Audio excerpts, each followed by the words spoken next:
حضرات مومنین السلام علیکم۔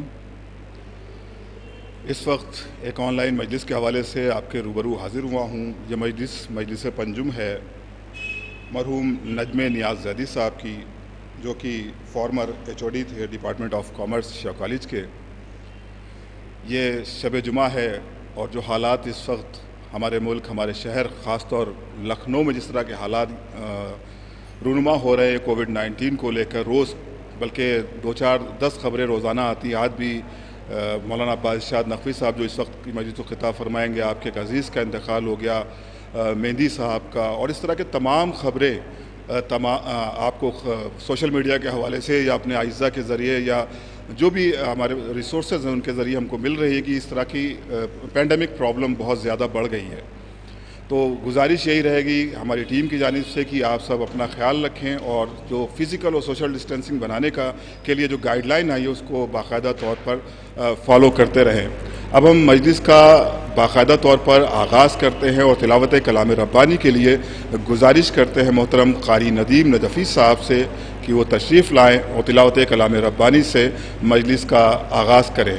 تلاوت کے بعد شاعر اہل بیت جناب حسن فراز صاحب، جناب اعجاز زیدی صاحب اور حسن یعقوب صاحب اپنا خراج عقیدت پیش کریں گے۔ بعدہ خطیب انقلاب علی جناب مولانا عباس ارشاد صاحب مجلس کو خطاب فرمائیں گے۔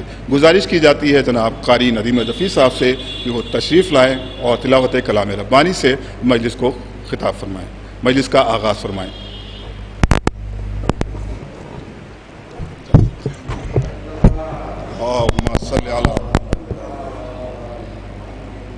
اعوذ باللہ من الشیطان اللعین الرجیم،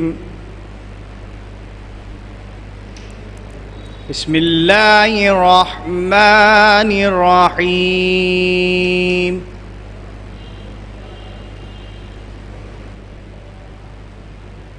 والتین والزیتون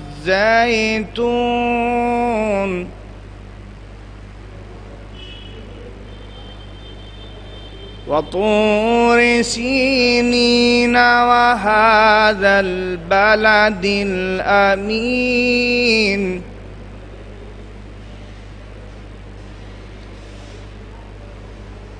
لقد خلقنا الإنسان في أحسن تقويم۔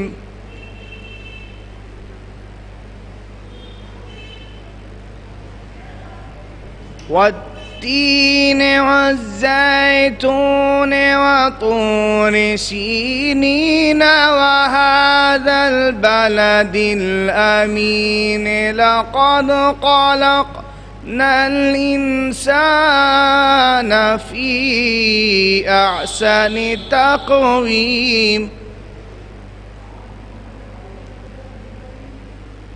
ثم رددناه أسفل سافلين إلا الذين آمنوا وعملوا الصالحات فلهم أجر غير ممنون۔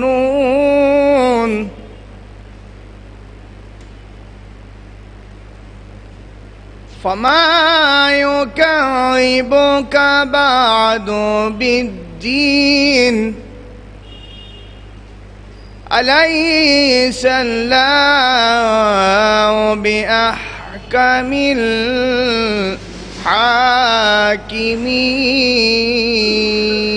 الحاكمين؟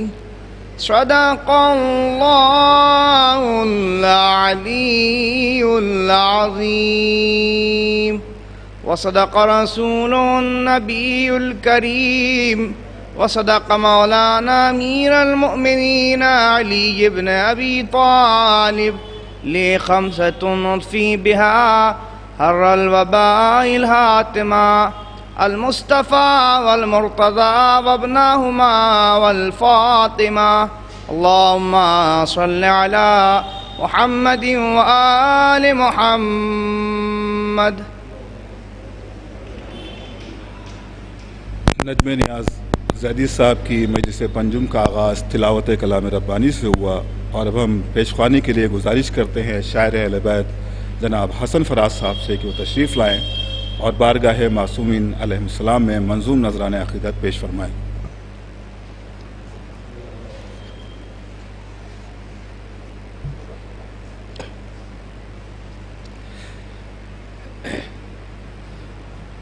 سلام کے چند شعر مرحوم کے احسان ثواب کے لیے اس طرح کہ غم حسین کا ایک یہ بھی معجزہ لکھنا، غم حسین کا ایک یہ بھی معجزہ لکھنا، زمانے والوں کو حق کیا ہے آ گیا لکھنا، زمانے والوں کو حق کیا ہے آ گیا لکھنا۔ ملاحظہ فرمائیں کہ اسی جہان میں حر بھی ہے حرملا بھی تھا، اسی جہان میں حر بھی ہے حرملا بھی تھا، یہ خود سے پوچھئے کس کے لیے ہے کیا لکھنا۔ اسی جہان میں حر بھی ہے حرملا بھی تھا، یہ خود سے پوچھئے کس کے لیے ہے کیا لکھنا۔ اور جو حق کہے بھی سنے بھی پڑھے بھی لکھے بھی، جو حق کہے بھی پڑھے بھی سنے بھی لکھے بھی، اسی کا حق ہے اسی کو حق آشنا لکھنا۔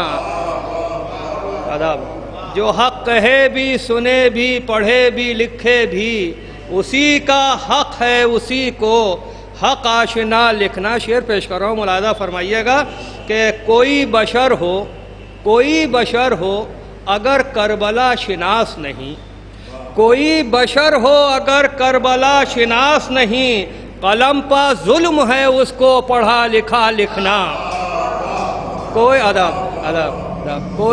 کوئی بشر ہو اگر کربلا شناس نہیں، کوئی بشر ہو اگر کربلا شناس نہیں، قلم پا ظلم ہے اس کو پڑھا لکھا لکھنا، قلم پا ظلم ہے اس کو پڑھا لکھا لکھنا۔ یہ شان شاہ کے عباس باوفا کی ہے، یہ شان شاہ کے عباس باوفا کی ہے، کٹا کے ہاتھ سکھاتے ہیں یہ وفا لکھنا، کٹا کے ہاتھ لکھاتے ہیں یہ وفا لکھنا۔ اور آخری شعر کے یہ بات سمجھے گا ہر شخص وقت آنے دو، یہ بات سمجھے گا ہر شخص وقت آنے دو، یزید کفر ہے حق ہے حسین کا لکھنا، یزید کفر ہے حق کا حسین کا لکھنا۔ اسی جہان میں حر بھی ہے حرملا بھی تھا، یہ خود سے پوچھئے کس کے لیے ہے کیا لکھنا۔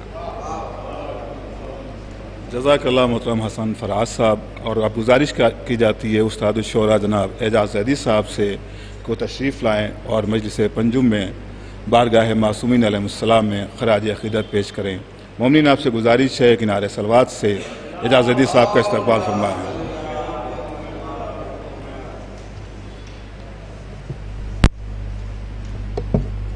نعرہ حیدری،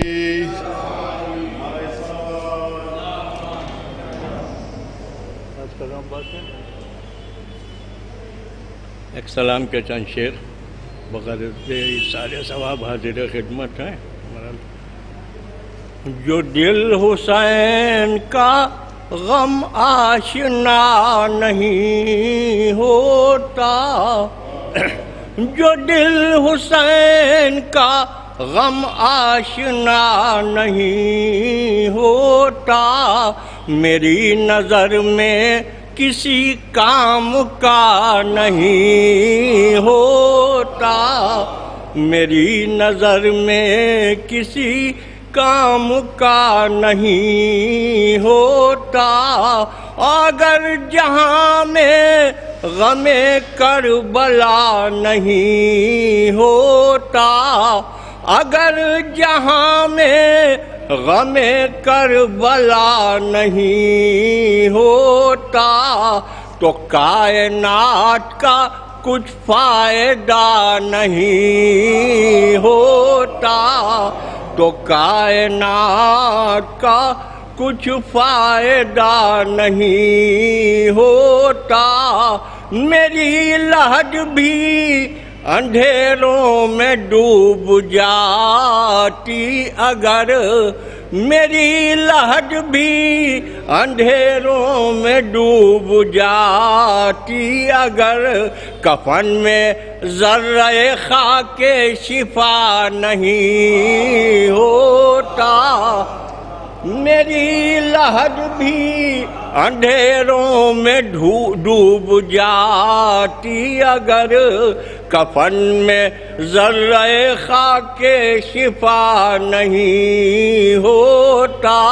شعر ملاحظہ کہ نہ تیر کھا کے ہنسا کوئی باد اصغر کے، نہ تیر کھا کے ہنسا کوئی باد اصغر کے، کہ روز روز کوئی معجزہ نہیں ہوتا، نہ تیر کھا کے ہنسا کوئی باد اصغر کے، کہ روز روز کوئی معجزہ نہیں ہوتا۔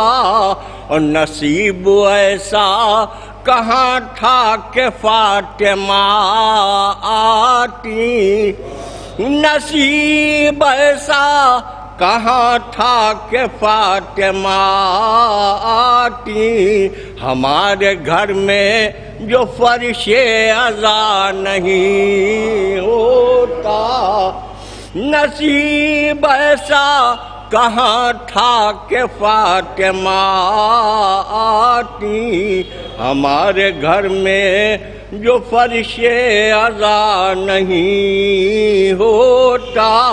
اور یہ عہدے ملک الموت چھین لیتا خدا، یہ عہدے ملک الموت چھین لیتا خدا، جو در پا فاطمہ کے وہ رکا نہیں ہوتا، جو در پا فاطمہ کے وہ رکا نہیں ہوتا۔ حسین ابن علی وہ بھی ہیں عطا کرتے، حسین ابن علی وہ بھی ہیں عطا کرتے، نصیب میں جو کسی کے لکھا نہیں ہوتا، نصیب میں جو کسی کے لکھا نہیں ہوتا۔ اور یہ معجزہ فقط اعجاز ہے غم شہ کا، یہ معجزہ فقط اعجاز ہے غم شہ کا، کوئی بھی غم کسی غم کی دوا نہیں ہوتا، یہ معجزہ فقط اعجاز ہے غم شہ کا، کوئی بھی غم کسی غم کی دوا نہیں ہو۔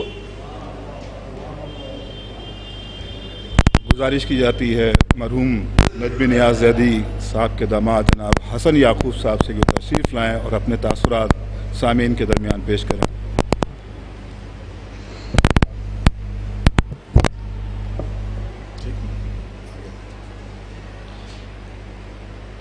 حاضرین مجلس اور حضرات جو لوگ آن لائن اس مجلس میں شرکت کر رہے ہیں، سب کو ہمارا السلام علیکم۔ حضرات، آپ سب کی خدمت میں مرحوم نجم نیاز زیدی صاحب کے اہل خانہ سوگواران کی جانب سے چند باتیں عرض کرنا چاہتا ہوں۔ یہ کوئی تقریر نہیں، کوئی رسم ادائیگی نہیں، یہ وہ حالات ہیں جو کووڈ پینڈیمک میں اس شاندار شخصیت کی مجلس ہم لوگ اتنے کنفائنڈ وے میں کر رہے ہیں۔ اہل خانہ کے جذبات، مجبوریاں، گھٹن کا ماحول، ان سب کے سلسلے سے آپ کی خدمت میں کچھ بات عرض کرنا چاہتا ہوں۔ نجمی نیاز زیدی صاحب کسی تعارف کے محتاج نہیں، ایک شاندار شخصیت جنہوں نے اپنی زندگی شیعہ کالج میں as a educator, as a educationist بتائی۔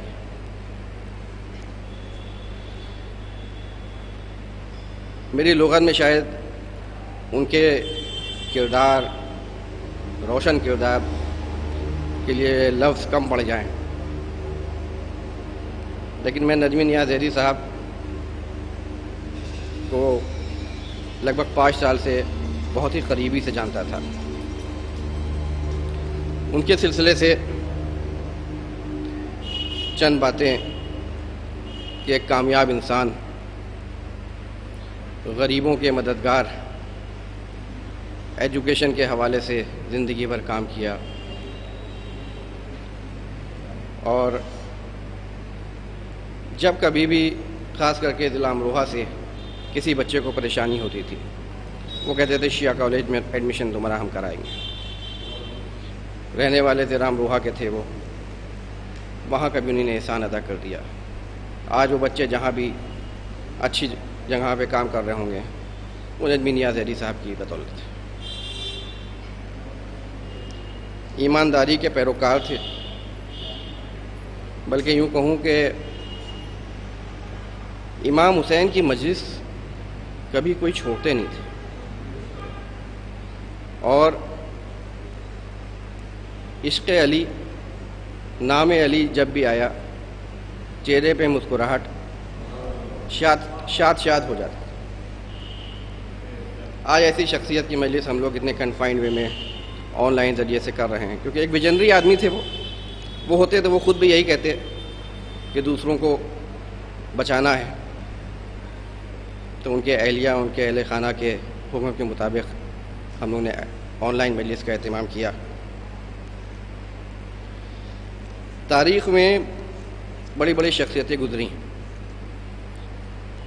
دنیا میں آئیں رہیں، پھر واپس پروردگار کے پاس چلی گئیں۔ میرا ایک سوال ہے آپ لوگوں سے، نجمی نیاز زیدی صاحب دوسروں سے الگ کیسے تھے؟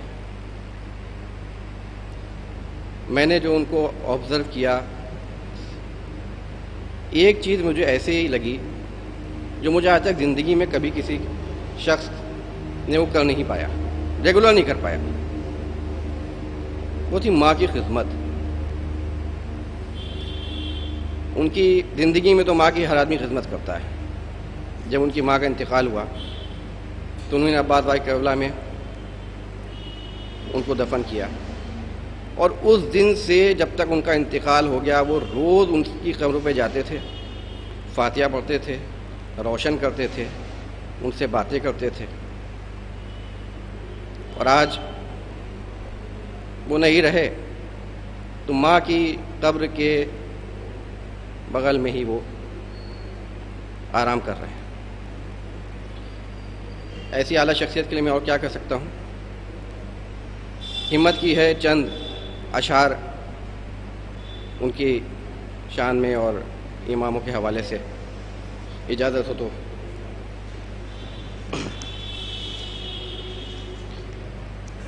کہ نجمی نیاز زیدی، نجمی نیاز زیدی، قرآن پر یقین تھا، الفت تھی مرتضیٰ کی، تقویٰ نہ ان سے چھوٹا، عمر اس طرح گزری،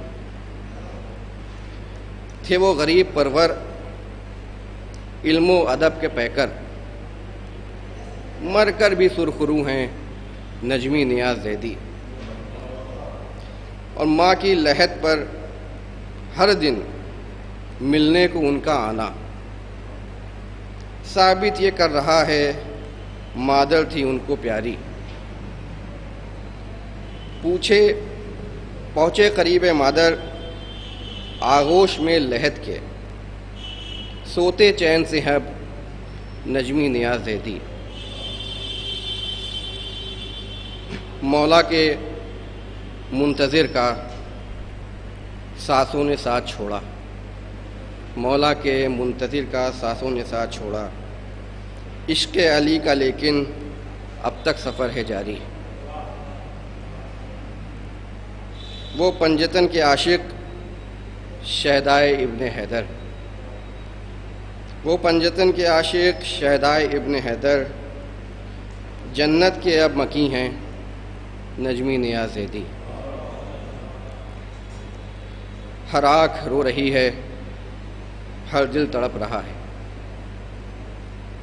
پنجم کی آج مجلس برپا ہوئی جب ان کی، لگتا ہے ہو گیا ہوں پھر سے یتیم میں بھی، لگتا ہے ہو گیا ہوں پھر سے یتیم میں بھی، تھا سر پہ میرے سایہ نجمی نیاز زیدی۔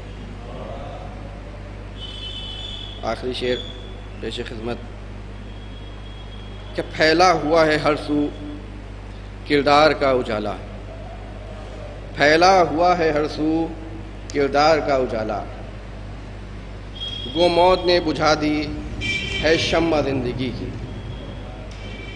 اور پڑھیے حسن یہ مصرع صدقے میں مصطفیٰ کے، پڑھیے حسن یہ مصرع صدقے میں مصطفیٰ کے، فردوس میں ہے شاداں نجمی نیاز زیدی۔ شکریہ۔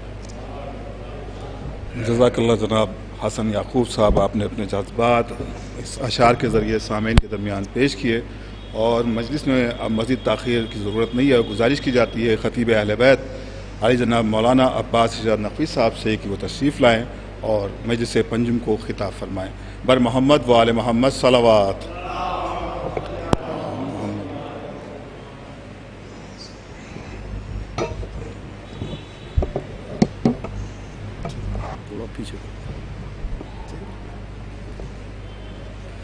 حضرات، گزارش ہے کہ ایک مرتبہ سورہ الحمد اور 3 بار سورہ اخلاص کی تلاوت فرما کر مرحوم جناب نجمی نیاز صاحب زیدی ابن ارتضیٰ حسین صاحب زیدی کی روح کو اصالہ ثواب کرنے والا۔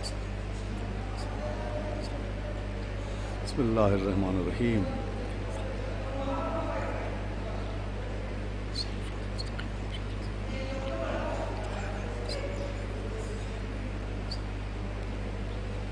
بسم اللہ الرحمن الرحیم۔ بسم اللہ الرحمن الرحیم۔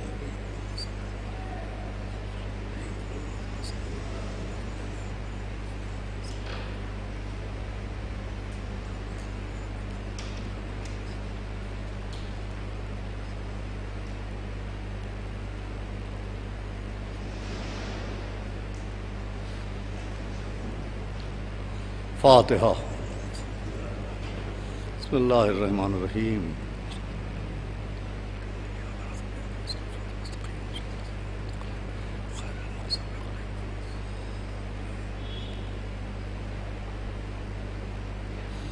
اعوذ باللہ السمیع العلیہ العظیم من الشیطان اللعین الرجیم، بسم اللہ الرحمن الرحیم، الحمد للہ رب العالمین، الصلاۃ والسلام علی سیدنا و نبینا و شفیعنا و طبیب قلوبنا و مولانا مقتدانا بالقاسم محمد وآلہ الطیبین الطاہرین المعصومین ولعنۃ اللہ علی اعدائہم اجمعین من یومنا ھذا الی یوم الدین، اما بعد فقد قال رسول اللہ صلی اللہ علیہ وآلہ وسلم، بسم اللہ الرحمن الرحیم، یا علی انت وشیعتک هم الفائزون۔ ایک صلوات پڑھ دیں۔ حضرات گرامی، جیسا کہ آپ کو علم ہے کہ یہ مجلس ایک ایسے مرد مومن، ایک ایسے محب اہل بیت یعنی جناب نجمی نیاز صاحب زیدی مرحوم کے پنجم کی مجلس ہے کہ جو سماجی طور کے اوپر بھی ایک کامیاب ترین شخصیت تھے، اور مذہبی اعتبار سے بھی انہوں نے ایک کامیاب زندگی بسر کی، سماجی طور پر ان کے کامیاب ہونے کی دلیل یہ ہے کہ شیعہ ڈگری کالج میں کامرس کے ڈپارٹمنٹ میں آپ HOD رہے، ہیڈ آف ڈپارٹمنٹ رہے، اور ایک بہت طولانی فہرست ہے آپ کے شاگردوں کی جو اس وقت انہی کی تعلیم کے اور تربیت کے سبب خدمتیں انجام دے رہے ہیں۔ اور اس کے ساتھ ساتھ مذہبی کامیابی یہ ہے کہ ان کو جو مومنین نے پہچانا تو وہ شرکت مجالس کی بنیاد پر پہچانے گئے، یہ ان کی ایک خاصیت تھی۔ چنانچہ انہوں نے سماجی اعتبار سے بھی ایک کامیاب زندگی بسر کی اور مذہبی اعتبار سے بھی ایک کامیاب حیات گزار کے اس دنیا سے گئے۔ لہٰذا میں نے مناسب سمجھا کہ آپ کے سامنے سرکار ختمی مرتبت حضرت رسالت مآب جناب احمد مجتبیٰ حضرت محمد مصطفیٰ صلی اللہ علیہ وآلہ وسلم کی ایک ایسی حدیث کی تلاوت کرنے کا شرف حاصل کیا جائے جس میں پیغمبر نے اعلان فرمایا کہ یا علی آپ اور آپ کے شیعہ کامیاب ہیں۔ دیکھیے پیغمبر اسلام کی حدیث صرف حدیث نہیں ہے بلکہ مولا علی کے چاہنے والوں کے لیے ایک کامیابی کی سند ہے، اور اس سند کی سند یہ ہے کہ شیعوں کی کامیابی کا اعلان مولائے متقیان کی کامیابی کے ساتھ کیا گیا، اس لیے کہ پیغمبر اسلام کو معلوم تھا کہ ایک طبقہ جناب امیر المومنین کے سلسلے میں یہ باتیں اور یہ گفتگو کرے گا کہ بے شک مولا علی سے بڑھ کے دینی اعتبار سے کامیاب شخصیت کوئی نہیں ہے، لیکن دنیاوی اعتبار سے معاذ اللہ مولائے کائنات کو وہ کامیابی نہ ملی جو ان کے مخالفین کو ملی۔ مولائے کائنات کو اقتدار نہیں ملا، مولائے کائنات کو تاج و تخت نہیں ملا، دنیاوی اعتبار سے مولا علی کامیاب نہیں ہوئے۔ نماز میں ان کا جواب نہیں، روزے میں کوئی ان کا ثانی نہیں، حج و زکوٰۃ میں کوئی ان کا مثل و نظیر نہیں، لیکن معاذ اللہ خاکم بدہن دنیاوی اعتبار سے مولا علی کامیاب نہیں رہے۔ تو یہ مسلسل تحریروں کے ذریعے اور تقریروں کے ذریعے ایک بات ذہنوں تک پہنچائی گئی ہے کہ دنیاوی اعتبار سے معاذ اللہ مولا علی کامیاب نہیں رہے، اور اصول یہ ہے دنیا میں کامیابی کا کہ اگر آپ کو ایک اچھا خطیب بننا ہے تو کسی کامیاب خطیب کے نقش قدم پر چلیے، اگر آپ کو شاعری کے میدان میں کامیاب ہونا ہے تو آپ کسی اچھے شاعر کے نقش قدم کے اوپر چلیے۔ دنیاوی اعتبار سے کامیابی کے لیے کسی کامیاب آدمی کی پیروی کرنا ضروری ہوتا ہے، تو معاذ اللہ مولائے کائنات کی پیروی کرنے سے دین تو مل جائے گا لیکن دنیا نہیں ملے گی، اس لیے کہ جب مولا علی کو دنیا نہیں ملی تو ان کی پیروی کرنے والوں کو دین ملے گا لیکن دنیا نہیں مل پائے گی۔ تو عزیزوں بحث کا موضوع یہ نہیں ہے کہ مولا علی کو دنیا حاصل ہوئی کہ نہیں، معاملہ یہ ہے کہ دنیا غور کرے کہ مولا علی نے دنیا حاصل کرنے کی کوشش کی یا نہیں۔ مسئلہ یہ ہے کہ انہوں نے دنیا حاصل کرنے کی کوشش کی یا نہیں۔ بھائی کامیابی کہتے کسے ہیں؟ پہلے تو کامیابی کو سمجھنا چاہیے کہ کامیابی کا مفہوم کیا ہے۔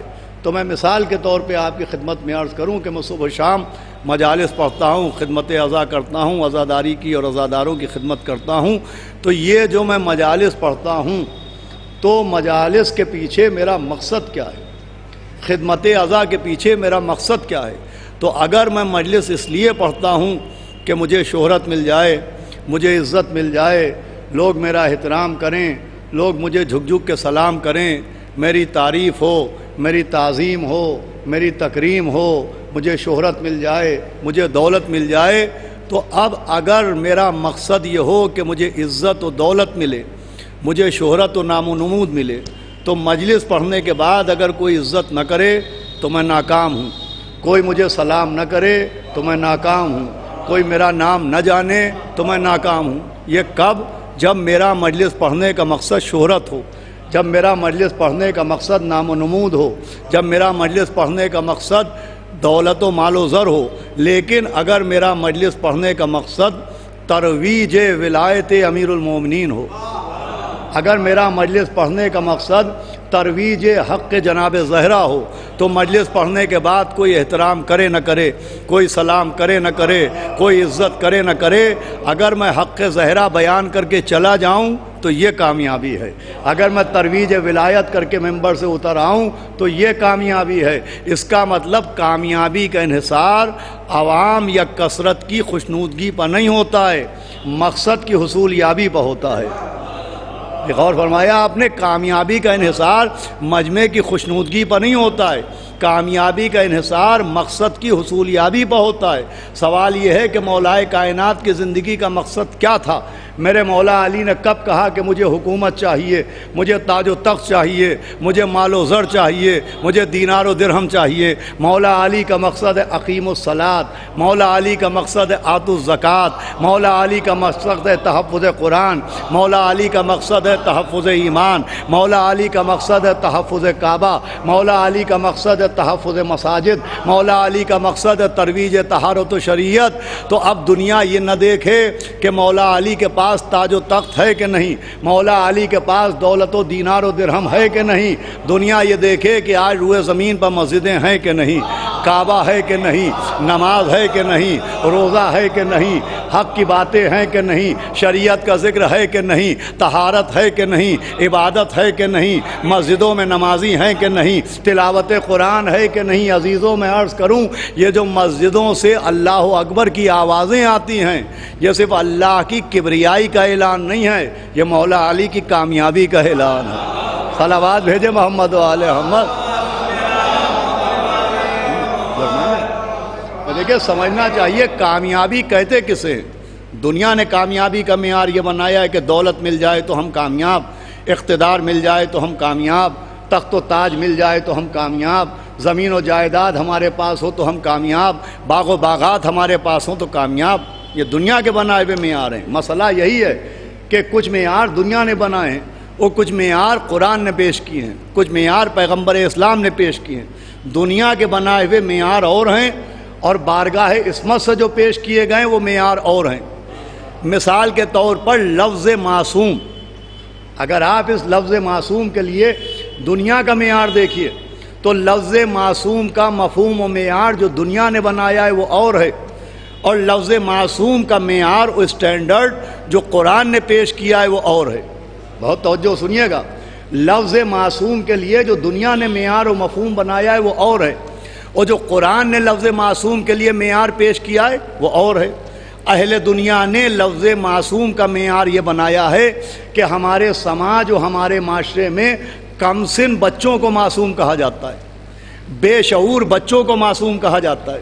ہمارے سماج میں وہ بچے جو ابھی سن بلوغ کو نہیں پہنچے، جو ابھی دولت عقل حاصل نہیں کر سکے ہیں، ان کو معصوم کہا جاتا ہے۔ یعنی سماج میں چھوٹے چھوٹے کم سن و بے شعور بچوں کو معصوم کہا جاتا ہے۔ تو یہ جو ہمارے سماج میں بچوں کو معصوم کہا جاتا ہے تو اس کا معیار کیا ہے؟ تو یہ جو بچے معصوم کہلاتے ہیں تو یہ اس لیے نہیں کہلاتے کہ ان سے خطا نہیں ہوتی، یہ معصوم اس لیے نہیں کہلاتے کہ ان سے غلطی نہیں ہوتی۔ بھائی جو بچے معصوم کہلاتے ہیں خطائیں ان سے بھی ہوتی ہیں، وہ بچے جو معصوم کہے جاتے ہیں غلطیاں ان سے بھی ہوتی ہیں، لیکن پھر بھی ان کو معصوم کہا جاتا ہے۔ یہ عجیب بات ہے، بچے خطا کر رہے ہیں پھر بھی معصوم کہلا رہے ہیں، بچوں سے غلطیاں ہو رہی ہیں پھر بھی معصوم کہلا رہے ہیں۔ تو ان کو کیوں معصوم کہا جا رہا ہے؟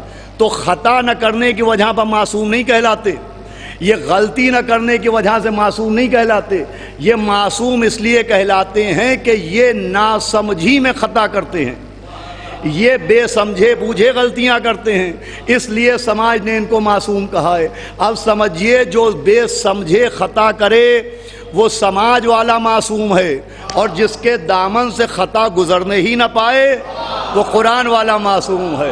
صلوات بھیجے محمد و آل محمد۔ فرمایا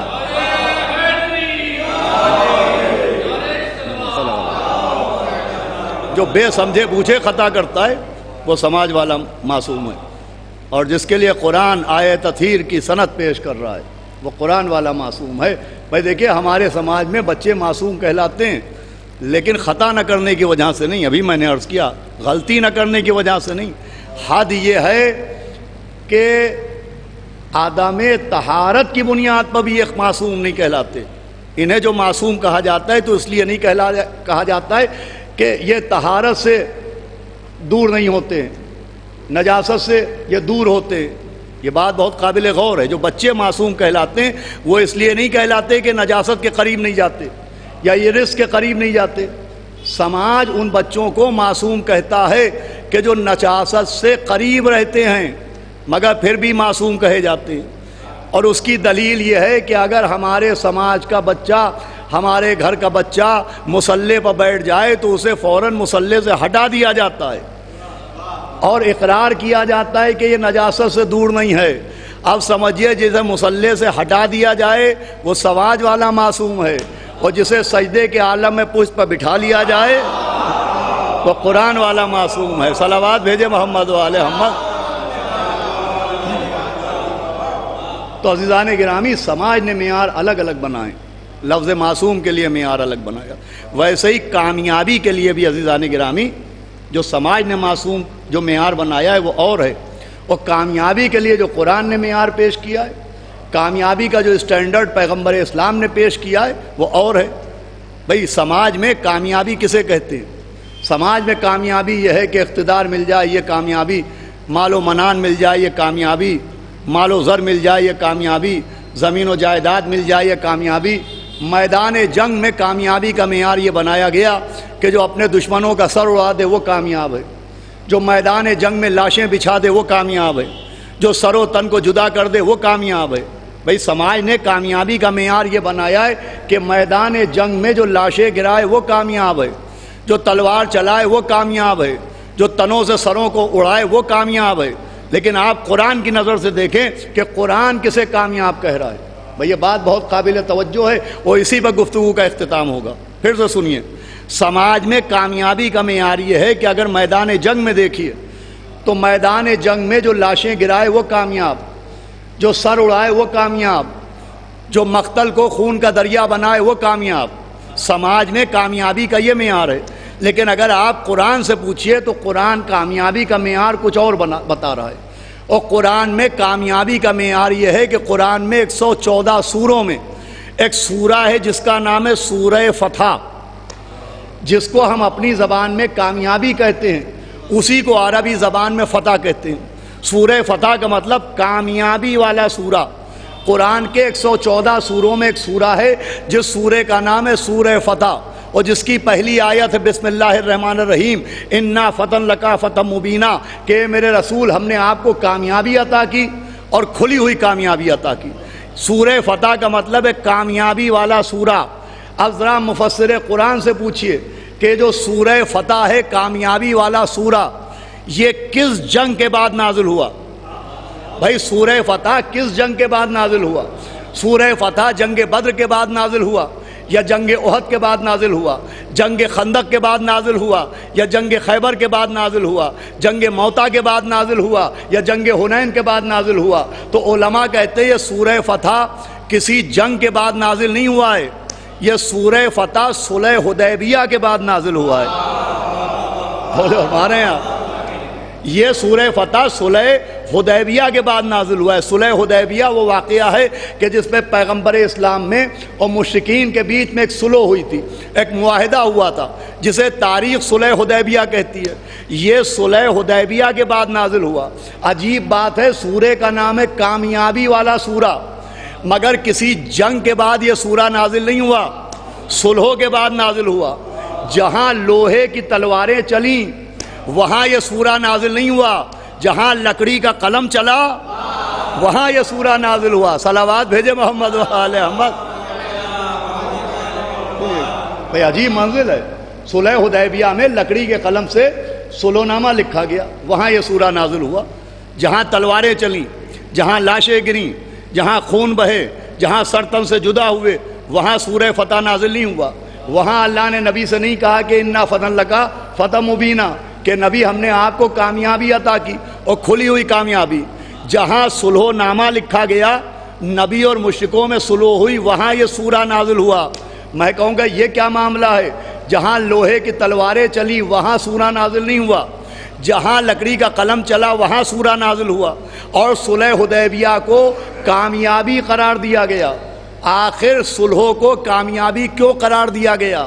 قرآن آواز دے گا، سمجھو کامیابی کا مطلب کیا ہے۔ لوہے کی تلوار سے دشمنوں کا سر اڑانے کا نام کامیابی نہیں ہے، اپنی شرائط کے سامنے دشمنوں کے سروں کو جھکانے کا نام کامیابی ہے۔ صلوات بھیجے محمد و آل محمد۔ بھئی قرآن کی نظر سے دیکھیے کامیابی کیا ہے۔ لوہے کی تلوار سے دشمنوں کا سر اڑا لینا کامیابی نہیں ہے، اپنی شرطوں کے سامنے دشمن کے سر کو جھکانے کا نام کامیابی ہے۔ اب قابل غور بات یہ ہے، ماہ رمضان ہے، آج دوسری ماہ رمضان ہے، 13 دن کے بعد ہمارے آپ کے دوسرے امام حسن مجتبیٰ علیہ السلام کی آمد کا دن بھی ہے۔ اس کو ذہن میں رکھ کے سنیے گا، انشاءاللہ گفتگو اپنی آخری منزل تک پہنچ جائے گی کہ صلح حدیبیہ میں جہاں صلح ہوئی، جہاں اپنی شرطوں کے سامنے دشمنوں کا سر جھکایا گیا، وہاں کامیابی ملی اور اعلان ہوا کہ انا فتح لکا فتح مبینہ، کہ نبی ہم نے آپ کو کامیابی عطا کی اور کھلی ہوئی کامیابی۔ اب دیکھیے آیت ایک ہے مگر لفظ فتح 2 بار آیا۔ آیت ایک ہے، لفظ فتح 2 بار آیا کہ ہم نے آپ کو کامیابی دی اور کھلی ہوئی کامیابی۔ ایک آیت میں 2 بار لفظ فتح آیا۔ میں کہوں گا پالنے والے، آیت ایک ہے، یہ لفظ فتح 2 بار کیوں آیا؟ تو آواز آئے گی یہ لفظ فتح 2 بار اس لیے آیا کہ تاریخ میں صلح بھی ایک نہیں ہوگی، صلح بھی 2 ہوں گی۔ کیا سن رہے ہیں آپ؟ صلح بھی ایک نہیں ہوگی، صلح 2 ہوں گی۔ ایک نانا اور نواسے کے بیچ میں صلح ہوگی، نانا اور مشرکوں کے بیچ میں صلح ہوگی۔ ایک صلح نانا اور مشرکوں کے بیچ میں ہوگی، ایک صلح نواسے اور منافقوں کے بیچ میں ہوگی۔ ہم نے ایک آیت میں 2 بار لفظ فتح اس لیے استعمال کیا کہ سمجھو کامیابی کسے کہتے ہیں؟ جو نانا اور مشرکوں کے بیچ میں ہو اسے بھی صلح نہ سمجھنا، فتح سمجھنا، اور جو نواسے اور منافقوں کے بیچ میں ہو اسے بھی صلح نہ سمجھنا، فتح مبین سمجھنا۔ صلوات بھیجے محمد و آل محمد۔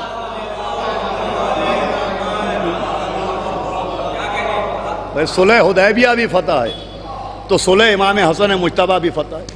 اب ادھر نانا اور مشرکوں کے بیچ میں صلح ہوئی، وہ ادھر نواسے اور منافقوں کے بیچ میں صلح ہوئی۔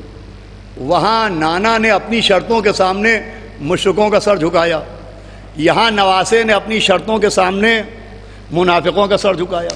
وہاں بھی جب نانا نے صلح کی تو ان کی صلح پر اعتراض کیا گیا، یہاں جب نواسے نے صلح کی تو ان کی صلح پر اعتراض کیا گیا۔ کہنے والے نے امام حسن مجتبیٰ علیہ السلام سے کہا کہ حضرت آپ تو امام ہیں۔ کہا بے شک میں امام ہوں۔ کہا پھر یہ بتائیے آپ نے امیر شام سے، حاکم شام سے صلح کیوں کر لی؟ آپ تو امام ہیں۔ امام مسکرائے، کہا تو مجھے کیا کہہ رہا ہے؟ کہ میں آپ کو امام کہہ رہا ہوں۔ کہ جب تو مجھے امام کہہ رہا ہے تو چاہے میں صلح کروں چاہے میں جنگ کروں۔ کیا سنا ہے آپ؟ بھائی امام نے اقرار امامت کا قانون بھی بتایا کہ جب امام کو امام مان لینا تو تسلیم کرنا، تنقید نہ کرنا۔ صلوات پڑھ دے محمد و آل محمد۔ سنیے گا بہت قابل غور بات کہ جب تو نے مجھے امام کہہ دیا تو میں امام ہوں، چاہے صلح کروں چاہے جنگ کروں۔ پھر امام نے کہا تم نے قرآن میں جناب خضر و موسیٰ کا قصہ پڑھا ہے؟ کہاں حضرت پڑھا ہے؟ کہ وہ قصہ کیا ہے؟ کہ وہ قصہ یہ ہے کہ جب جناب موسیٰ نے خواہش کی کہ ان کے اسے زیادہ کوئی صاحب علم ملے جس کے ساتھ وہ سفر کریں، جس کی صحبت اختیار کریں، تو اللہ نے خضر کو موسیٰ کا ساتھی بنایا، اور جب خضر و موسیٰ سفر پر نکلے تو جناب خضر نے جناب موسیٰ کے ساتھ سفر کی ایک شرط رکھی، اور وہ شرط یہ رکھی کہ جناب خضر نے موسیٰ سے کہا کہ سنو موسیٰ، تم میرے ساتھ سفر تو کر رہے ہو مگر میرے عمل پر اعتراض نہ کرنا۔ موسیٰ نے وعدہ کیا۔ خضر و موسیٰ سفر میں آگے بڑھے، ایک منزل ایسی آئی کہ جہاں بستی والوں نے جناب خضر و موسیٰ کی شان میں گستاخیاں کی اور اپنی بستی میں خضر و موسیٰ کو رہنے کی جگہ نہ دی۔ یہ قرآن کا قصہ ہے جو میں آپ کو سنا رہا ہوں۔ اور پوری رات جناب خضر و موسیٰ نے اذیت میں اس بستی میں اپنی رات بسر کی، اور جب صبح ہوئی اور خضر و موسیٰ اس بستی سے نکلے تو جناب خضر نے دیکھا کہ ایک دیوار ہے جو اب ٹوٹ کے گرنے کو ہے۔ تو جناب خضر آگے بڑھے اور آگے بڑھ کے انہوں نے اس دیوار کی مرمت کی۔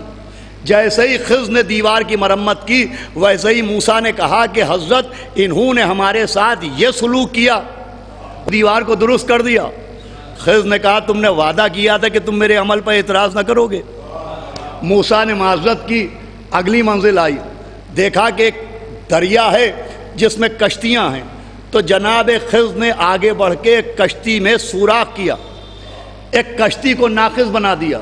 تو فوراً موسیٰ نے کہا کہ حضرت یہ ایک صحیح سالم کشتی اور اسے آپ نے سوراخ کر کے بیکار کر دیا۔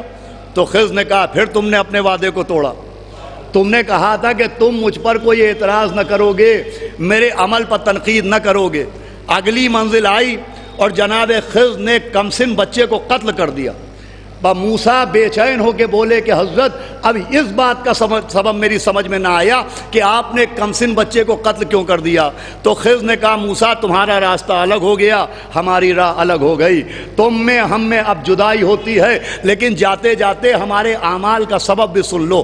وہ جو ہم نے ٹوٹی ہوئی دیوار کو درست کیا تو اس لیے کیا کہ اس ٹوٹی ہوئی دیوار کے اندر کچھ یتیموں کا خزانہ مخفی ہے، وہ یتیم ابھی کمسن ہیں، اگر ہم اسے درست نہ کرتے تو اہل بستی ان یتیموں کا حق لوٹ لیتے اور وہ یتیم اپنے حق سے محروم جاتے۔ ہم نے اس دیوار کی مرمت کر کے یتیموں کے حق کو محفوظ کیا۔ کہے موسیٰ وہ جو ہم نے ایک کشتی میں سوراخ بنایا وہ اس لیے بنایا کہ کل ایک ظالم بادشاہ آئے گا، اس سارے ملاحوں کی کشتیوں کو لوٹ کے لے جائے گا۔ وہ کشتی غریب ملاح کی ہے، ہم نے اسے سوراخ کر کے اس لیے بیکار کر دیا کہ وہ ظالم بادشاہ اسے ناقص سمجھ کے چھوڑ جائے اور وہی ٹوٹی ہوئی کشتی اس ملاح کا پھر سے ذریعہ آمدنی بن جائے۔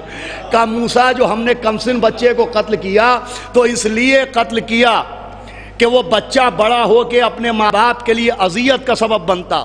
ہم نے اسے قتل کر کے اللہ سے اس کے بدلے میں ایک صالح اولاد کی دعا کی ہے۔ یہ واقعہ سننے کے بعد مولا حسن مجتبیٰ نے اعتراض کرنے والے سے کہا کہ بھائی اتنا بتاؤ کہ خضر کا عمل غلط تھا یا موسیٰ کا اعتراض نامناسب تھا؟ بس سنیے گا، توجہ فرمائیے گا، کہا خضر کا عمل غلط تھا یا موسیٰ کا اعتراض نامناسب؟ سنایا ہے اور گفتگو تمام ہو جائے گی کہ مولا حسن نے فرمایا کہ سنو، تم نے پوچھا ہے ہم نے صلح کیوں کی، تو اب سبب بھی سمجھ لو۔ اگر ہم صلح نہ کرتے تو مولا حسن نے فرمایا روئے زمین پر ہمارا کوئی شیعہ زندہ نہ رہ جاتا۔ مولا حسن مجتبیٰ کی حدیث فرمایا اگر ہم صلح نہ کرتے تو روئے زمین پر ہمارا کوئی شیعہ زندہ نہ رہتا۔ اس کا مطلب مولا حسن نے جو صلح کی ہے وہ اپنے لیے نہیں کی ہے، اپنوں کے لیے کی ہے۔ بھیا پوری توجہ سنیے گا، سب سے قیمتی بات میں عرض کر رہا ہوں، مولا حسن نے جو صلح کی ہے وہ اپنے لیے نہیں کی ہے، اپنوں کے تحفظ کے لیے کی ہے۔ فرمایا کوئی شیعہ روئے زمین پر زندہ نہ رہتا۔ تو امام حسن مجتبیٰ نے صلح کر کے شیعوں کے جان و مال کا تحفظ فرمایا، شیعوں کی حفاظت کی۔ اب اتنا میں نے پڑھا، اب جتنے افراد بھی نہ جانے کتنے افراد اس مجلس کو آن لائن سن رہے ہوں گے، میری گزارش یہ ہے کہ امام حسن نے فرمایا کہ میں صلح نہ کرتا تو میرا کوئی شیعہ زندہ نہ رہتا۔ تو امام حسن نے صلح کی ہے اپنی شیعوں کی حفاظت کے لیے۔ مجھے بتائیے امام حسن نے اپنے زمانے میں جن شیعوں کی حفاظت کی صلح کے ذریعے ان شیعوں کے نام کیا تھے؟ جو ہمارے یہاں وہ شیعہ کون تھے جن کو صلح کر کے امام حسن نے بچایا؟ وہ شیعہ کون تھے جن کی امام حسن مجتبیٰ نے حفاظت کی؟ تاریخ کیا کہتی ہے؟ تو تاریخ یہ کہتی ہے کہ دور امام حسن مجتبیٰ میں امام حسن نے صلح کر کے جن شیعوں کو بچایا انہی شیعوں میں حبیب ابن مظاہر بھی تھے، انہی شیعوں میں عابس شاکری بھی تھے، انہی شیعوں میں شوذب عابسی بھی تھے، انہی شیعوں میں ہلال ابن نافع بھی تھے، انہی شیعوں میں ابو ثمامہ سیداوی بھی تھے، انہی شیعوں میں زہیر بھی تھے، انہی شیعوں میں سعید بھی تھے، انہی شیعوں میں بریر بھی تھے۔ بھائی امام حسن مجتبیٰ نے جن شیعوں کو بچایا ان میں حبیب ابن مظاہر کا نام بھی ہے، ابو ثمامہ سیداوی کا نام بھی ہے، عابس شاکری کا نام بھی ہے، شوذب عابسی کا نام بھی ہے، سعید و زہیر کا نام بھی ہے، ہلال و بریر کا نام بھی ہے۔ لیجئے امام حسن نے جن شیعوں کو بچایا وہی شیعہ ہمیں امام حسین کے ساتھ کربلا میں نظر آئے۔ کیا سنایا؟ بھئی ایک بہت خاص بات و گفتگو تمام ہے. امام حسن نے جن شیعوں کو بچایا وہی شیعہ مولا حسین کے ساتھ کربلا میں نظر آئے. حبیب ابن مظاہر کربلا میں موجود، ابو ثمامہ سیداوی کربلا میں موجود، سعید و زہیر کربلا میں موجود، ہلال و بریر کربلا میں موجود، شاذب عابسی کربلا میں موجود. وہ سارے شیعہ جن کو امام حسن نے بچایا وہی کربلا میں 10 محرم کو نظر آئے. مجھے کہنے دیجئے کربلا میں جو امام حسین کے ساتھ شیعہ نظر آئے یہ امام حسین کے بنائے ہوئے شیعہ نہیں تھے، امام حسن کے بچائے ہوئے شیعہ. صلوات بھیجے محمد و آل محمد. یہ شیعہ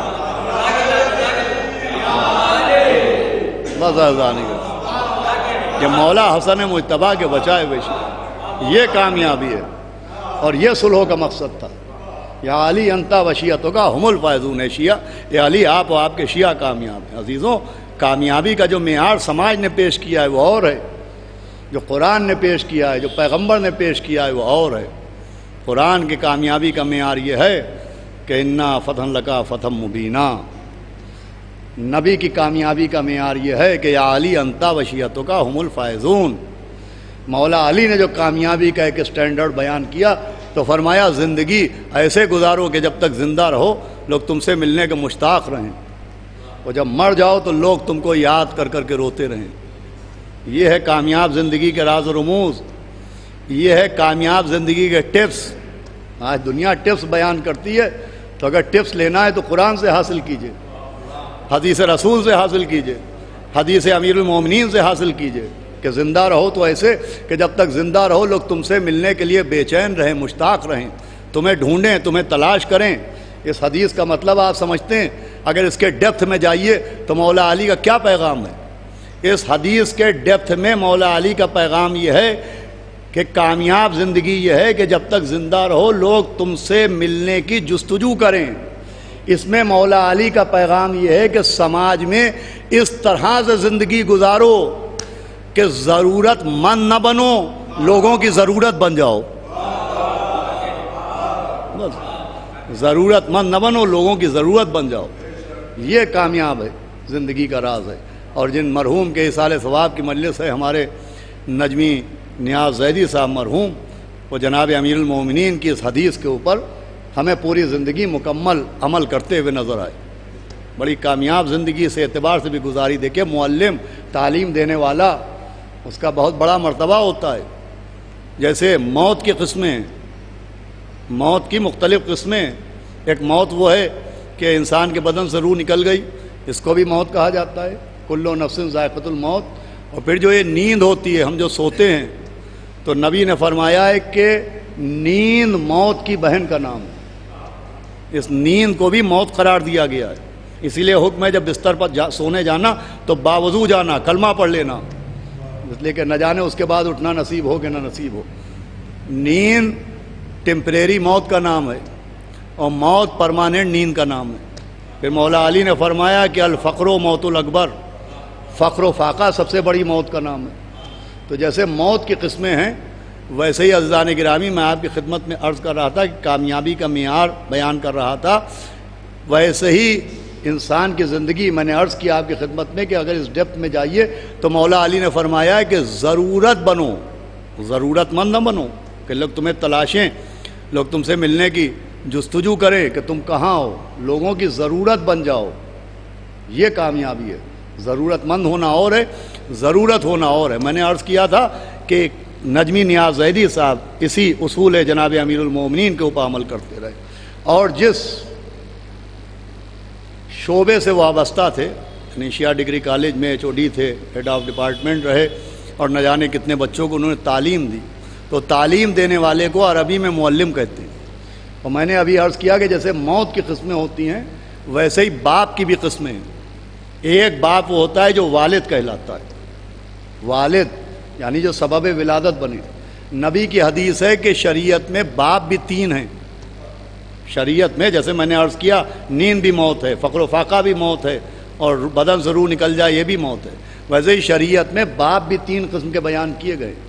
فرمایا ایک باپ وہ ہوتا ہے جو تمہاری ولادت کا سبب بنے، ایک باپ وہ ہے. ایک باپ وہ ہے جو اپنی بیٹی تم سے بیاہ دے، فرمایا ایک باپ وہ ہے جو تمہیں تعلیم دے۔ معلم کو بھی باپ کا درجہ دیا گیا۔ تو بہرحال بڑی کامیاب زندگی انہوں نے یوں بھی گزاری کہ اس پر نہ جانے کتنے ان کے اسٹوڈنٹس، نہ جانے کتنے ان کے شاگردان پوری دنیا میں موجود ہیں جو علم کی روشنی سے سماج کو اجالا عطا کر رہے ہوں۔ پھر دوسرے عزیزوں، ظاہر سی بات ہے کہ ایک بڑے عظیم اور بہت تعلیم یافتہ خانوادے کے فرد وہ خود بھی تھے، اور ان کا عقد جس خانوادے میں ہوا، ہمارے مجن صاحب مرحوم بہرائچ کی ایک بہت بڑی سماجی شخصیت تھے جن کی خدمات کو آج بھی لوگ یاد کرتے ہیں۔ بہت پڑھا لکھا اور بہت ہی ایجوکیٹڈ گھرانہ تھا جہاں ان کا عقد ہوا اور جہاں ان کی نسبت ہوئی، اور ان کے برادر نسبتی اس وقت آن لائن مجلس سن رہے ہوں گے، جناب غضنفر حیدر صاحب، گلفام صاحب، ہماری قرابت ہے، لہٰذا ہم نے بہت عرصے تک ان کو دیکھا، نجمی نیاز صاحب کو، اور ایک جو میں نے عرض کیا تھا کہ مذہبی طور کے اوپر ان کی سب سے بڑی کامیابی اور سب سے بڑی خوبی یہ تھی کہ عشق مجلس حسین علیہ السلام، کہ خود دنیاوی طور پہ بہت ایجوکیٹڈ تھے، بہت ہائیلی کوالیفائڈ شخصیت ہے نجمی نیاز زیدی صاحب۔ وہ عام طور پر یہ ہوتا ہے کہ بہت سے افراد جو بہت ہائیلی کوالیفائڈ ہو جاتے ہیں وہ عزاداری سے، وہ مجلس ماتم سے دور ہونے لگتے ہیں۔ یہ اس بات کی دلیل ہوتی ہے کہ ذہنی طور پر یہ کوالیفائڈ ہیں لیکن روحانی طور پر کوالیفائڈ نہیں ہیں۔ ہمارے نجمی نیاز زیدی صاحب مرحوم کی خصوصیت تھی کہ وہ سرکار سید الشہداء کی مجلسوں سے، ابھی پرسوں گلفام صاحب سے یہی بات ہو رہی تھی کہ کسی کے یہاں کی مجلس کا رخا آ جائے۔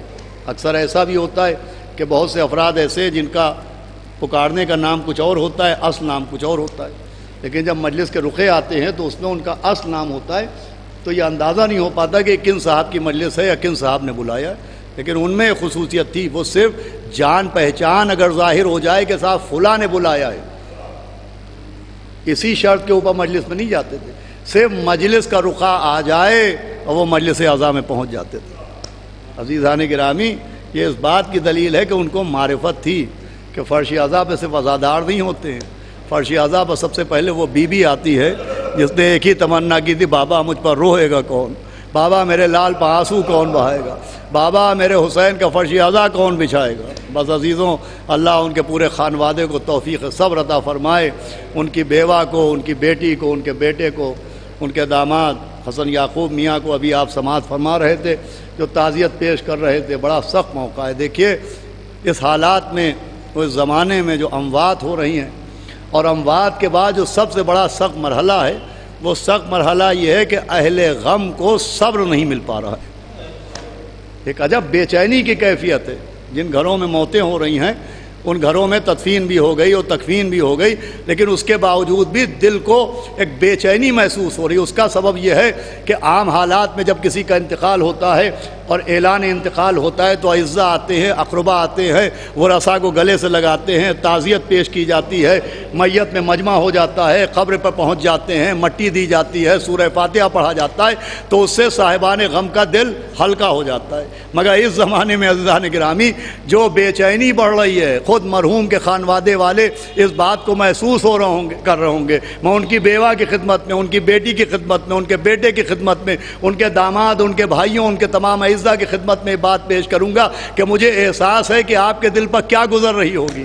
ایک تو آپ کا عزیز اس دنیا سے چلا گیا، دوسرے آپ کا دل تڑپ رہا ہوگا کہ آپ ٹھیک سے دل کھول کے اپنے عزیز کو رو بھی نہ پائے، آپ قبر میں اور کفن میں اور دفن میں شریک بھی نہ ہو پائے۔ لیکن میں عرض کروں کم سے کم آن لائن صحیح، موبائل کے ذریعے صحیح، لوگوں نے فون کر کر کے آپ کو تعزیت تو پیش کی، زبانی طور ہی پر صحیح لوگ آپ کے غم میں تو شریک ہوئے۔ ہائے وہ بیمار کربلا کیا کرے کہ جس کے بابا کا لاشا آنکھوں کے سامنے پڑا ہوا ہے، لیکن ہاتھوں میں ہتھکڑیاں اور پاؤں میں بیڑیاں ڈالی جا رہی ہے، ظالم اپنے اپنے نجس جنازوں کو دفن کر رہے ہیں۔ سید سجاد دیکھ رہے ہیں ان کا بابا بے گور و کفن پڑا ہوا ہے، بے گور و کفن۔ دیکھیں مولا حسین اور بے کفنی کا ذکر، یہ چولی دامن کا ساتھ ہے۔ بڑا سخت موقع ہے۔ کووڈ-19 میں ہدایات کی وجہ سے غسل تو ممکن نہیں ہو رہا ہے، لیکن کم سے کم کفن تو پہنایا جا رہا ہے۔ ہائے مولا حسین بے کفن، میں یہی سنے وہ مجلس تمام ہے۔ مولا حسین کا لقب ہی حسین بے کفن ہے۔ ایسی بے کفنی ہے مولا حسین کی کہ کوئی بھی کربلا جائے رخصت کرنے والے ایک فرمائش کرتے ہیں کہ کربلا سے ہمارے لیے کفن لے آئیے گا۔ یہ امام حسین اور لفظ کفن کا کیا رشتہ ہے؟ میں آپ کو سناتا ہوں اور مجلس تمام ہو جائے گی، یہی رونے کے لیے بہت ہوگا کہ جب 27 صفر آئی اور پیغمبر اسلام کی شہادت کی شب تھی تو پیغمبر اسلام نے مولا علی کو قریب بلایا اور وصیتیں کرنا شروع کی، آنے والے حالات بیان کرنا شروع کیے۔ فرمایا یا علی دیکھو میرے بعد یہ میری سیدہ، اس کا محسن مار ڈالا جائے گا، اس کی پسلیاں توڑ دی جائیں گی، اس کا گھر جلا دیا جائے گا، تمہارے سر پر ضربت ماری جائے گی، حسن مجتبیٰ کو ایسا زہر دیا جائے گا کہ کلیجہ ٹکڑے ٹکڑے ہو جائے گا، اور یہ میرا حسین 3 دن کا بھوکا پیاسا کربلا میں شہید کر دیا جائے گا۔ دیکھو یا علی تلوار نہ نکالنا، 70 وصیتیں فرمائیں، 70 وعدے لیے کہ یا علی تلوار نہ نکالنا، اور پھر کہا کہ یا علی تم ہی مجھے غسل دینا، اور یا علی تم ہی مجھے کفن پہنانا۔ اور یہ کہنے کے بعد نبی نے کہا یا علی کفن بازار سے نہ آنے پائے، ہمارا کفن جنت سے جبریل لا چکے ہیں۔ یہ کہہ کہ نبی نے اشارہ کیا ایک صندوق کی طرف، کہا یا علی اس میں ہمارے کفن رکھے ہیں۔ مولا علی نے صندوق کو کھولا، دیکھا کچھ کفن نظر آئے، نبی نے صندوق اپنے قریب منگایا، ایک کفن نکالا، اپنے سینے پر رکھا، آواز دی یا علی یہ میرا کفن ہے۔ ایک اور کفن نکالا، روتی ہوئی بیٹی کو دیکھا، آواز دی سیدہ بی بی نہ رو، ارے سب سے پہلے ہم تم کو اپنے پاس بلائیں گے، یہ تمہارا کفن ہے۔ نبی نے ایک اور کفن نکالا، آواز دی یا علی 21 رمضان کو تمہارا جنازہ اٹھے گا، یہ تمہارا کفن ہے۔ اب آخری کفن بچا تھا، نبی نے وہ کفن نکالا، امام حسن کو سینے سے لگایا، کہا میرے لال حسن 28 صفر کو تم دنیا سے جاؤ گے، یہ تمہارا کفن ہے۔ لیجئے سب کے کفن مل گئے، سب کو کفن مل گئے، سارے کفن تقسیم ہو گئے۔ کونے سے ایک چھوٹا سا بچہ روتا ہوا اٹھا، آواز دی نانا سب کو کفن دے دیا، اے نانا میرا کفن کہاں ہے؟ نبی نے مولا حسین کو سینے سے لگایا، آواز دی میرے لال تمہیں کفن دے کے کیا کیا جائے کہ بعد شہادت کوئی تمہارا کرتا اتارے گا، کوئی تمہارے کمر کا پٹکا کھولے گا، کوئی پیروں سے نالین لے جائے گا، ارے بدن سے لباس تک لوٹ لیا جائے گا۔ ہائے حسین بے کفن، کوئی کرتا لے گیا، کوئی کمر کا پٹکا لے گیا، کوئی پاؤں کی نالین لے گیا۔ ایک ملعون جمال کہتا ہے میں آگے بڑھا، میں نے سوچا مجھے بھی کچھ مل جائے، کہا مگر حسین کے جسم پر نہ کرتا نظر آیا، نہ کمر میں پٹکا نظر آیا، نہ پاؤں میں نالین نظر آئی۔ آخری جملہ مجلس تمام ہے، وہ کہتا ہے میں نے غور سے دیکھا تو مولا حسین کی انگلی میں ایک انگوٹھی چمک رہی تھی، کہا میں نے انگوٹھی اتارنا چاہی مگر اتنا خون تھا کہ انگوٹھی نہ اتری۔ جمال کہتا ہے میں نے خنجر نکالا اور انگلی کو کاٹنا شروع کیا، کہا جس وقت میں مولا حسین کی انگلی کاٹ رہا تھا ایک بی بی کے رونے کی آواز آ رہی تھی، ارے جمال، ارے میرے حسین نے تیرا کیا بگاڑا ہے؟ ارے میں نے اسے چکیا فیس کے پالا ہے۔ الا لعنت اللہ علی القوم الظالمین سیعلم الذین ظلموا۔ حضرات پھر سے ایک مرتبہ سورہ الحمد اور سورہ اخلاص کی تلاوت کر کے مرحوم جناب نجمی نیاز صاحب زیدی اور ابن ارتضیٰ حسین صاحب زیدی کی روح کو اصال ثواب کر دیں، اور میں گراف ایجنسی کی اس آن لائن مجلس کے ذریعے مرحوم کی بیوہ کی خدمت میں، ان کے بھائیوں کی خدمت میں، ان کی بیٹی و بیٹے اور ان کے داماد کی خدمت میں، گلفام صاحب کی خدمت میں، سب کی خدمت میں تعزیت پیش کرتا ہوں۔ دعا کرتا ہوں کہ مولا حسین کے صدقے میں اللہ اس غم کو برداشت کرنے کی آپ کے دل کو قوت و طاقت عطا فرمائے، اور آج شب جمعہ ہے، مولا حسین کے جوار میں مرحوم کو جگہ ملے، جناب سیدہ کی شفاعت نصیب ہو، اور پوری دنیا سے اس کورونا وبا کا خاتمہ ہو، خصوصاً تمام مومنین محفوظ رہے۔ بسم اللہ الرحمن الرحیم۔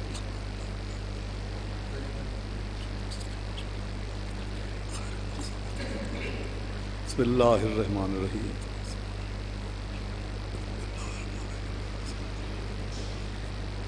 بسم اللہ الرحمن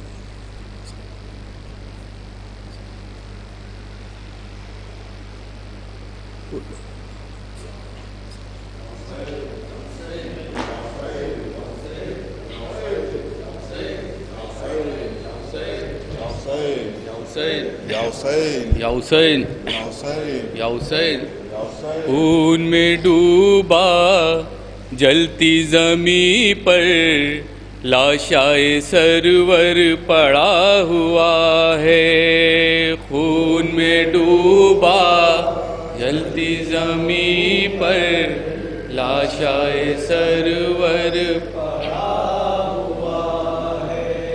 ڈوبتا سورج چرخ بری پر جام لہو کا بنا ہوا ہے، خون میں ڈوبا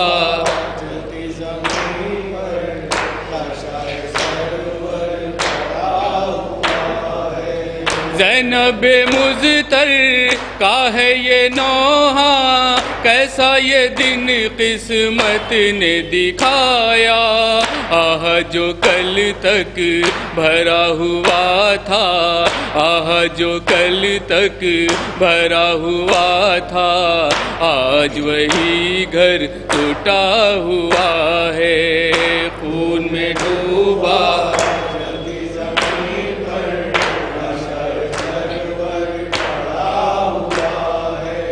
کوئی نہیں یہ شمر سے کہتا، بالی سکینہ کو نہ دے ایذا، اٹھ گیا سر سے باپ کا سایہ، اٹھ گیا سر سے باپ کا سایہ، اس کا بہت دل دکھا ہوا ہے، خون میں ڈوبا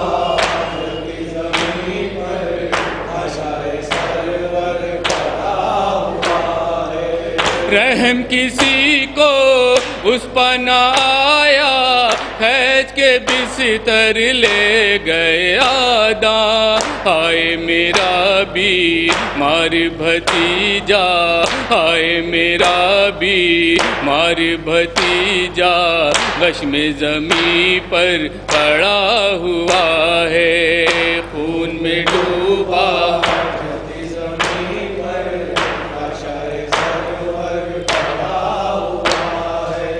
رن کو گیا تھا جو ششماہ، تیر گلے پر اس نے بکھایا، ایک دکھیاری ماں کا کلیجا، ایک دکھیاری ماں کا کلیجا، ناو کے غم سے چیدہ ہوا ہے، خون میں ڈوبا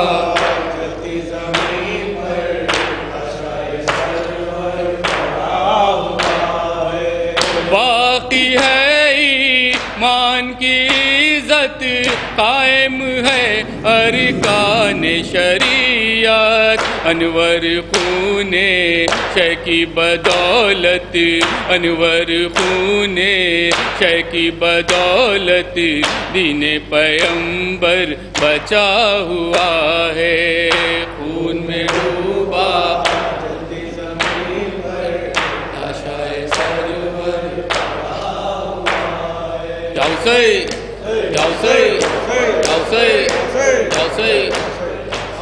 اللہم صلی اللہ